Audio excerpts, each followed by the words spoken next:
and welcome to The Charismatic Voice.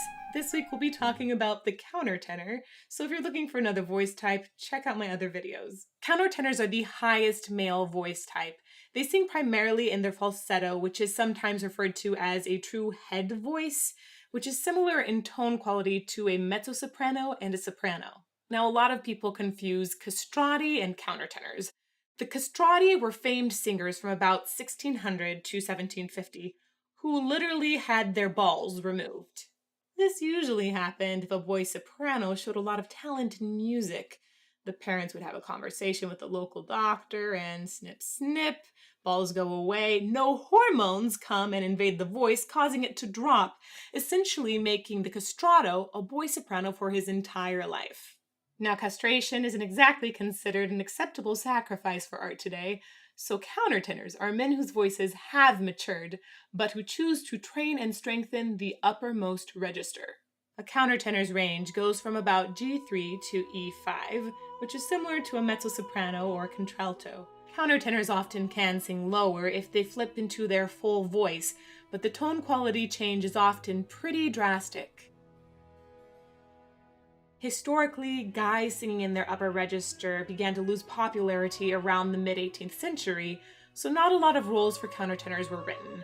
However, there has been a recent resurgence, so more and more modern operas with countertenors now exist. In general, you're going to find countertenors in early music, like Baroque and Renaissance music, or in modern English operas written by composers like Benjamin Britten and Philip Glass. Since there aren't many characters written for countertenors, it's hard to identify a general trend or common personality.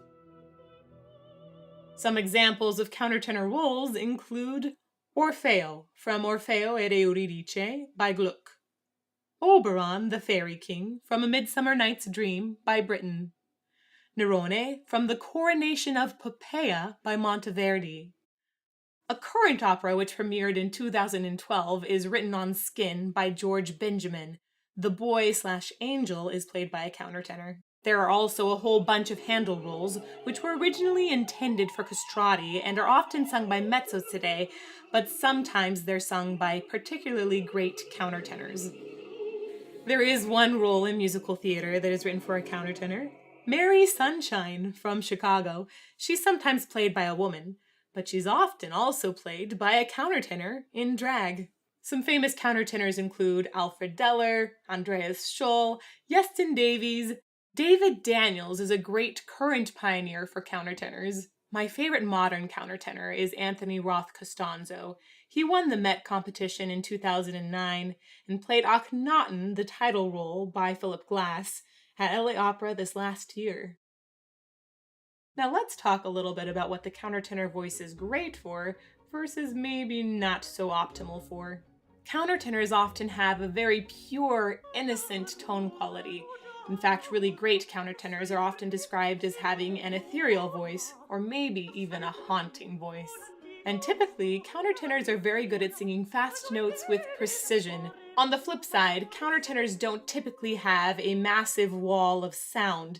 The falsetto can be trained to have a lot of ring and overtones, which will cut through the orchestra, but it's never going to sound like a dramatic singer. And you want to be particularly careful if you're writing for a countertenor in his lower range. That's where the falsetto switches over to full voice, so it can be difficult to navigate, and the falsetto tends to be weaker in that area.